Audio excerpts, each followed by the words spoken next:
Apreciados estudiantes de la comunidad Educación Virtual, este tutorial tiene como objetivo explicarle a los estudiantes el proceso para realizar la simulación diagrama de flujo. ¿Qué es un diagrama de flujo? Un diagrama de flujo no es otra cosa que un gráfico con instrucciones para la realización de un proceso. Debemos tener en cuenta o debemos recordar que las organizaciones, las empresas realizan una serie de procesos para poder obtener los resultados que obtienen. Esos procesos son, por ejemplo, comprar, fabricar, vender, cobrar, contratar, hacerle la inducción a los empleados, hacer el reclutamiento tanto interno como externo, facturar, pagar, capacitar, recibir la correspondencia, entre muchos otros procesos que ustedes pueden utilizar para la realización del diagrama de flujo. Entonces recuerdo y repito, un diagrama de flujo es un gráfico con las instrucciones para que la persona que vaya a realizar cualquiera de estos procesos que se ven en pantalla sepa cómo hacerlo. Es simplemente un manual de instrucciones de forma gráfica. Para hacer un diagrama de flujo, para poder hacer el gráfico, tenemos que tener en cuenta ciertos símbolos. Esos símbolos son muchos más de los que yo voy a explicar. Sin embargo, para hacer más sencillo el ejercicio, voy a tener en cuenta solamente algunos símbolos de los que se utilizan para elaborar un diagrama de flujo. Este símbolo marca el inicio o el fin del diagrama. Este rectángulo significa que se va a realizar alguna actividad. Este símbolo significa que en esa etapa se debe diligenciar o se debe almacenar información en un documento. Ese documento puede ser físico o puede ser un documento de un formulario en línea, o sea, es el ingreso de datos a un documento. Ese documento puede ser un formulario en línea o puede ser un papel en físico que se deba diligenciar. Ese símbolo significa decisión. Les recuerdo que un diagrama de flujo es un gráfico que contiene las instrucciones de cómo se debe realizar un proceso. Y hay procesos en los que llegado cierto momento se pueden seguir, por decirlo de alguna manera, dos cursos de acción. Voy a dar un ejemplo. Suponga que usted va a un almacén de zapatos a comprar zapatos y usted encuentra un par de zapatos muy bonito y los mira y le pide al vendedor que por favor busque en la bodega unos zapatos iguales a los que usted vio, pero talla 40. El vendedor va y los busca en bodega, pero resulta que en esa etapa se pueden presentar dos posibilidades: que haya el par de zapatos de su talla o que no lo haya. Entonces, si no hay el par de zapatos de su talla, seguramente usted tiene la posibilidad de escoger otro o de irse. Pero si sí hay el zapato de su talla, pues usted se lo mide y seguramente lo compra. Entonces, ese rombo que aparece allí es básicamente para indicar que en esa etapa del procedimiento se debe tomar una decisión dependiendo de una pregunta. Entonces siempre dentro del rombo va a ir una pregunta y esa pregunta usualmente tiene dos posibles respuestas. ¿Qué pasa si esa pregunta es verdadera y qué pasa si no es verdadera esa pregunta? Entonces, ¿cuáles serían? ¿Qué se puede hacer en caso de que esa decisión sea afirmativa o de que no lo sea? Repito, estos son los principales símbolos de un diagrama de flujo, los que vamos a tener en cuenta para efectos del ejercicio, para hacerlo más sencillo, pero reitero que un diagrama de flujo puede llevar muchos más símbolos. ¿Qué les pido? Que por favor eviten, no lo hagan. Copiar un diagrama de flujo que ya esté elaborado en Google. Escoja un proceso rutinario con el que preferiblemente usted esté familiarizado y utilice estos símbolos y siga el ejemplo que le voy a dar a continuación para que usted mismo elabore el diagrama de flujo. Si yo llego a descubrir que su diagrama de flujo es una copia de Google o que simplemente usted le cambió el tipo de letra o algunas palabras, sencillamente su nota será de 0 por plagio. Entonces evítense inconvenientes y más bien vea claramente este video y realice el diagrama de flujo por usted mismo. Recuerde que cuando usted ingresa a Google para buscar el trabajo ya realizado y copiarlo, es como si estuviera en una autopista de 5 carriles derechito al cero. Entonces, ojo, por favor. Bueno, proceso, vamos a tomar como ejemplo el proceso de atención telefónica a PQRS, es decir, vamos a establecer un manual de instrucciones, un gráfico con las instrucciones para que la operadora telefónica sepa cómo recibir por teléfono las peticiones, quejas, reclamos o sugerencias. Este ya es el ejemplo propiamente dicho de cómo se elabora un diagrama de flujo. Preste toda la atención del caso. Entonces, ese símbolo ya lo vimos, marca el inicio del proceso. ¿Y qué es lo que detona el inicio del proceso? ¿Qué es lo que hace que inicie el proceso? Que timbre el teléfono. Si no timbra el teléfono, el proceso no se inicia. Entonces, en este caso, timbra el teléfono y eso es lo que marca el inicio del proceso.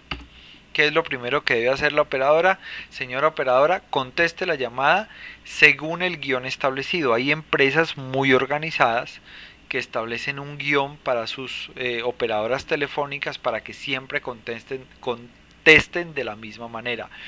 Recuerde que el objetivo del diagrama de flujo es contribuir a la estandarización de los procesos, es decir, que todos los procesos siempre se realicen de la misma manera. Entonces, la primera etapa del diagrama de flujo es conteste la llamada según el guión establecido, se hace dentro de un rectángulo porque es una actividad. Yo no sé si ustedes han notado, pero cuando uno llama a una operadora telefónica, uno escucha como que digitan, como que hunden y presionan teclas, y eso es porque están registrando en un formulario, ya sea en línea, no creo que lo hagan a lapicero, están registrando en un formato que ellos tienen la PQRS, es decir, están digitando lo que usted le está diciendo a la operadora, cuál es su solicitud. Entonces eso se hace en un documento, repito, ese símbolo se utiliza cuando se crea un documento, ya sea en digital o en físico. Entonces la operadora en esa etapa registra la PQRS, o sea, registra lo que el cliente le vaya a decir a la operadora y lo registra en el formato establecido para ello. Ahí es donde viene la decisión. Entonces presten mucha atención a este ejemplo, porque aquí en el procedimiento pueden suceder dos cosas: que la operadora pueda resolver la PQRS, o sea, que ella esté en capacidad de darle solución al problema del cliente, o que no lo esté. Entonces, ¿qué pasa si sí puede resolver la PQRS? ¿Qué pasa si sí lo puede hacer? Si sí lo puede hacer, pues da la respuesta al cliente, resuelve la PQRS, invita al cliente a contestar una encuesta de satisfacción. No sé si ustedes de pronto se han dado cuenta que cuando uno llama a una audiolínea o a una línea telefónica de atención al cliente, el operador le dice gracias por llamar, está usted satisfecho, lo invito a que después de que se termine, de que no cuelgue el teléfono, para que conteste o realice una encuesta de satisfacción. Entonces aparece una grabación donde le dice: si usted está satisfecho, presione 1, si no está satisfecho, presione 2, en fin.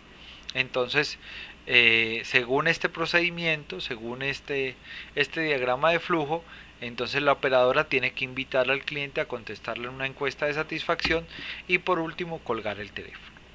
¿Sí? Ese es el primer curso de acción, o sea, cuando la operadora sí puede resolver la PQRS.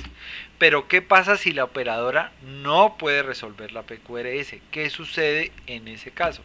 En ese caso, lo primero que debe hacer la operadora es, en este mismo formato que creó la PQRS, va a registrar que esa PQRS va a ser trasladada a un área específica, cualquier área que sea la encargada de resolver esa PQRS. Entonces Lo primero que debe hacer si ella no puede resolver la PQRS es registre la transferencia de llamada en el formato establecido, o sea, en el formato de PQRS. Listo, ya hizo el registro, pero antes de pasar la llamada, porque es otra cosa bastante incómoda, que a veces usted le cuenta toda la historia a la persona que le contesta y la persona le dice, qué pena, lo voy a trasladar al área encargada, y lo trasladan y sencillamente lo dejan esperando, timbra, timbra, timbra, y la otra persona nunca contesta. Entonces lo segundo que debe hacer la operadora después de registrar que la llamada va a ser transferida en un documento es verificar que el compañero del área encargada sí esté disponible y pueda contestar la llamada antes de transferirla. Y aquí de nuevo aparecen otras dos opciones, porque es probable que el compañero se encuentre disponible o que no se encuentre disponible. Entonces, ¿qué pasa si el compañero no se encuentra disponible?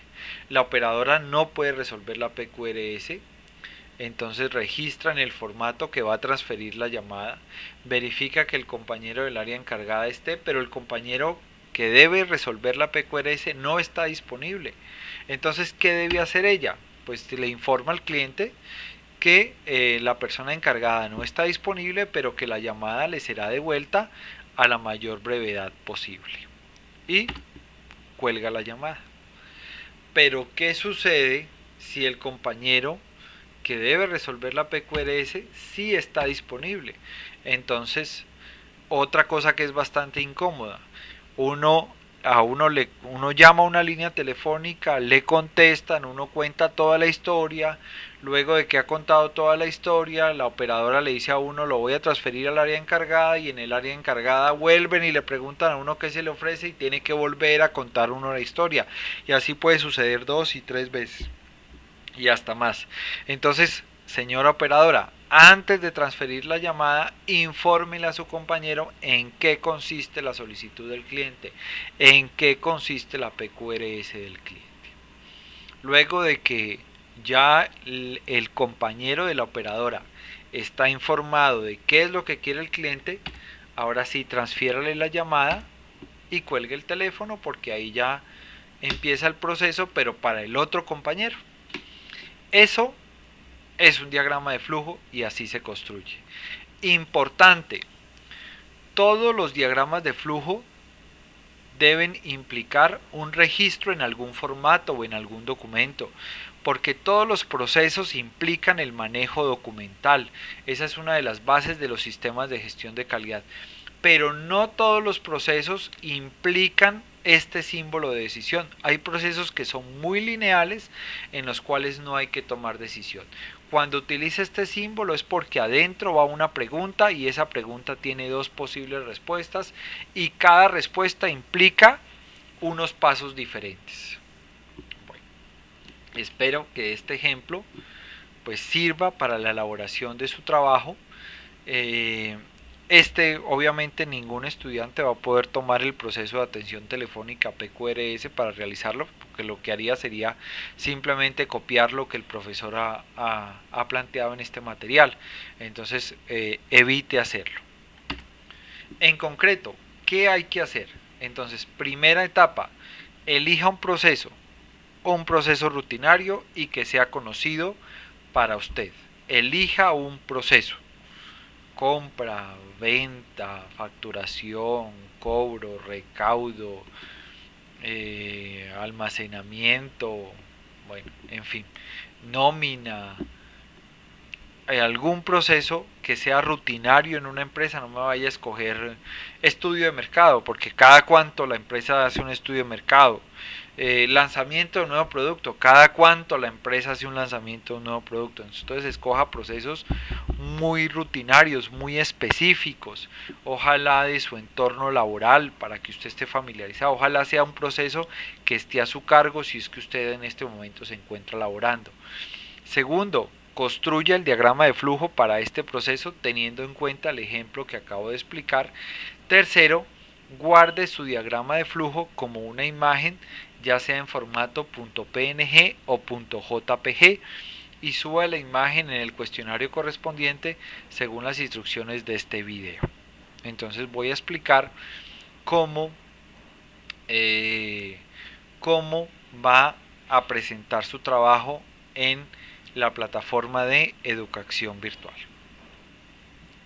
Bueno, abra inicialmente su navegador y antes de ingresar a la plataforma, abra por favor su correo electrónico.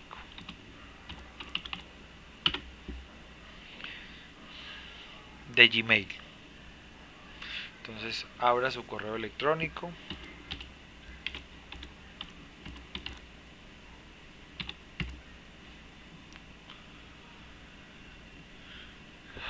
Muy bien, ya que tiene abierto su correo electrónico, entonces ingrese a la plataforma de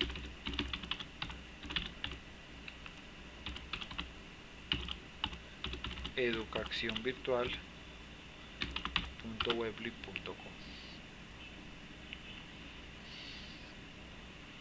Hora y punto que está dentro de la plataforma de educación virtual. Ingresa a la pestaña que dice cursos. Dentro de la pestaña que dice cursos, ingresa a la materia, ¿sí? Y entra aquí al entorno de tareas y talleres. Esta simulación es una tarea individual, por ende se presenta a través de este icono o de este entorno que se llama tareas y talleres. Usted ingresa aquí. Aquí va a encontrar un enlace activo, ¿sí? Aquí va a encontrar un enlace activo que se llama tarea individual diagramas de flujo. Usted entra aquí, tarea individual diagramas de flujo, resuelve las preguntas. oscar.torres.docente@gmail.com. Su nombre completo, el horario al que usted pertenece, yo voy a colocar diurno, y aquí le aparece una pestaña.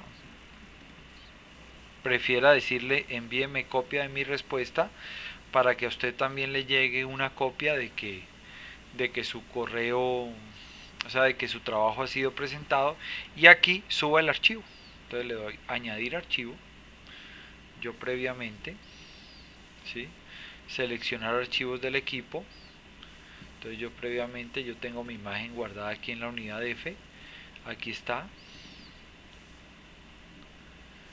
¿sí? Aquí aparece ya. Le doy subir. La imagen está aquí y luego le digo enviar. Entonces, felicitaciones, su imagen ha sido cargada en el sistema. Recuerde guardar una copia de este mensaje. Entonces, si usted quiere, puede tomarle una foto a ese mensaje de confirmación. De todas maneras, a su correo electrónico le va a llegar copia de que usted lo envió. Formulario de Google, tarea individual, diagrama de flujo. Entonces, a usted le va a llegar aquí una copia. Y esto es una evidencia para el docente en caso de que no le aparezca su trabajo.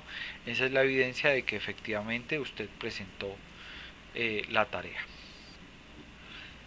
Recomendación: suscríbete a mi canal, ponle un like a este video y espero que este tutorial sea de su agrado y le sea útil para presentar su trabajo de la simulación de diagrama de flujo. Gracias.